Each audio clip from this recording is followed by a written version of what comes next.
Dear Patriots, before the news starts, please subscribe to our patriotic channel by clicking the subscribe button. Give us a thumbs up to this video. Don't forget to leave your opinion below in the comments section.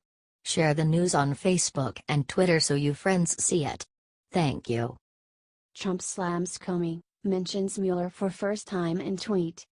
President Donald Trump on Saturday upped his attacks on former FBI Director James Comey, accusing him of turning a blind eye to lies and leaks at the agency as the firestorm over the firing of Comey's deputy, Andrew McCabe, continued. In a later posting, the president mentioned special counsel Robert Mueller by name for the first time in a tweet. The fake news is beside themselves that McCabe was caught, called out and fired, the president wrote on Twitter.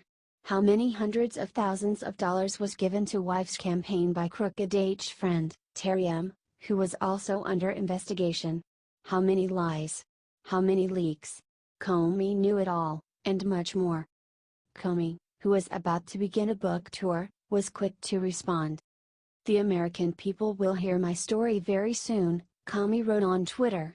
And they can judge for themselves who is honorable and who is not.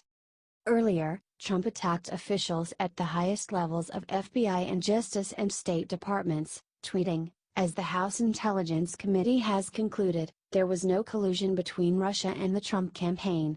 As many are now finding out, however, there was tremendous leaking, lying and corruption at the highest levels of the FBI, Justice and State. #DrainTheSwamp." The back and forth came a day after Attorney General Jeff Sessions fired McCabe, saying the FBI deputy director had made an unauthorized disclosure to the news media and lacked candor, including under oath, on multiple occasions. The president has long targeted McCabe, a key Comey confidant, over campaign donations received by his wife when she ran for Virginia State Senate, claiming it was evidence of a plot by Democrats and the deep state to smear Trump after his 2016 election win. Trump fired then FBI Director Comey in May 2017. The House Intelligence Committees concluded earlier this week that there is no evidence of collusion between Trump's campaign and Russia during the 2016 election, although top Democrats on the committee said they were not given a chance to view the summary of the Republican-controlled panel's findings before they were made public, and have called the decision to end the investigation premature. In an interview with Politico, McCabe said the episode, including being the subject of multiple tweets from the president, had been personally devastating and tough on my family. Later on Saturday night, Trump tweeted that special counsel Robert Mueller's probe should have never been started. The Mueller probe should never have been started in that there was no collusion and there was no crime. It was based on fraudulent activities and a fake dossier paid for by crooked Hillary and the DNC, and improperly used in FISA court for surveillance of my campaign. Witch hunt. The president had previously steered clear of attacking Mueller by name on Twitter. Kyle Cheney contributed to this report.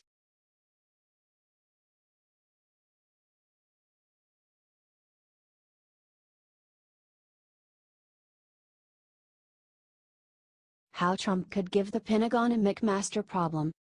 The growing expectation that President Donald Trump is going to force out Lieutenant General H.R. McMaster as National Security Advisor raises a quandary: would the Army take him back? Like his precarious position in the White House over the past year, McMaster's stormy relationship with the Army leadership is nearly legendary due to his questioning of orthodoxy and brusque manner. Now, the Pentagon is grappling with what to do with the military's leading warrior intellectual should he become the latest Trump aide to be replaced, according to multiple current and former officers and administration officials, a predicament that even McMaster himself hinted at on Friday, when he told a reporter that everybody has got to leave the White House at some point. "This is everybody's favorite parlor game right now, where does HR go?" said a senior Army officer who was not authorized to speak publicly. "He'll upset some apple carts whether he comes back as a 3 or a 4-star, because he was in the process of retiring when he got the National Security Advisor job, so no one's been keeping a seat warm for him to come back in."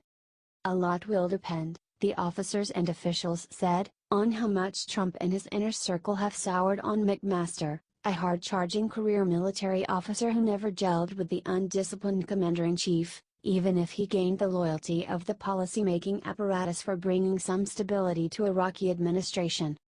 Trump might be convinced, as some of McMaster's supporters hope, to reward him like President Ronald Reagan's national security advisor, then Lieutenant General Colin Powell, who was promoted to 4-star general and eventually became chairman of the Joint Chiefs of Staff.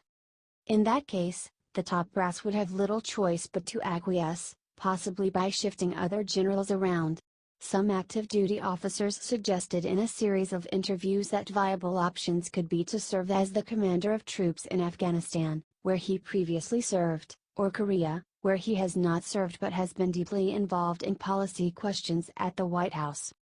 There is no reason the president can't make him a 4-star and give him any 4-star job he wants to, said a retired senior officer who remains in close contact with the Pentagon leadership.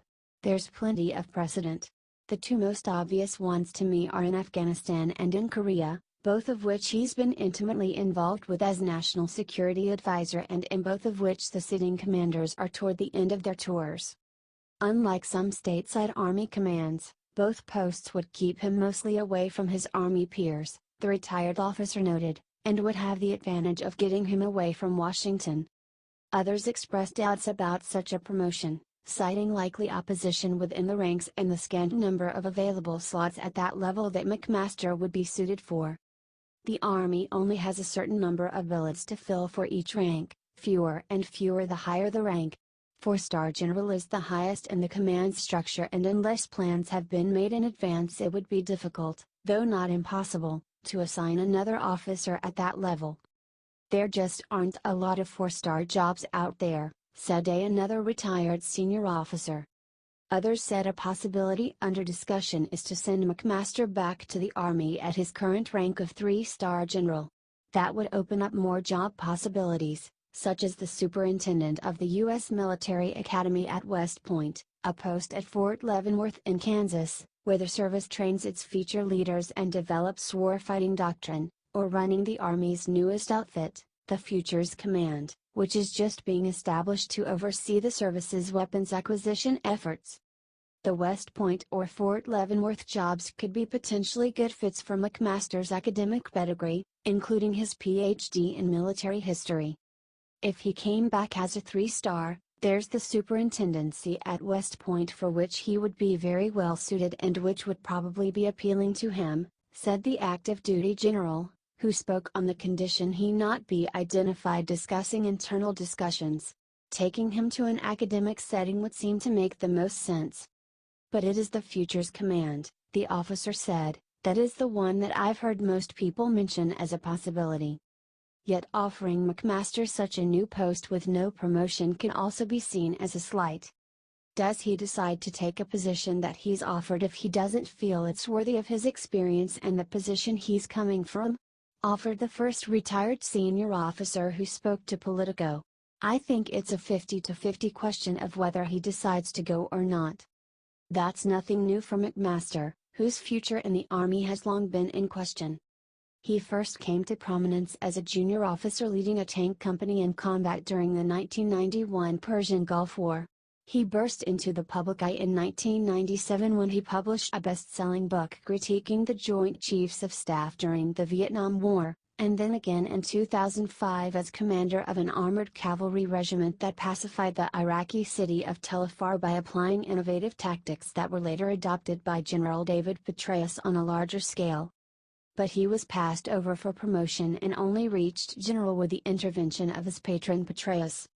Since then, McMaster has not held a traditional Army command like a division or corps, the standard ladder that generals climb to the service's top ranks.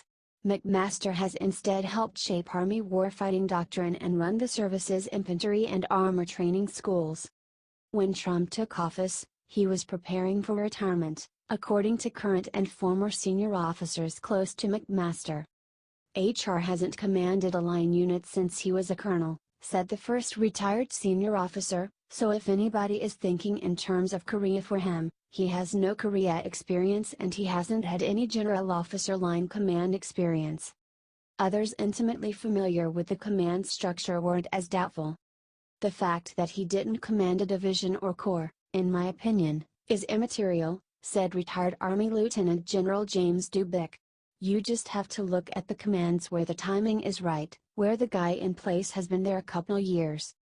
Another wild card, however, is Secretary of Defense James Mattis, a retired four-star Marine general himself. Said the active duty general, no one really knows whether Mattis will agree to bring him back,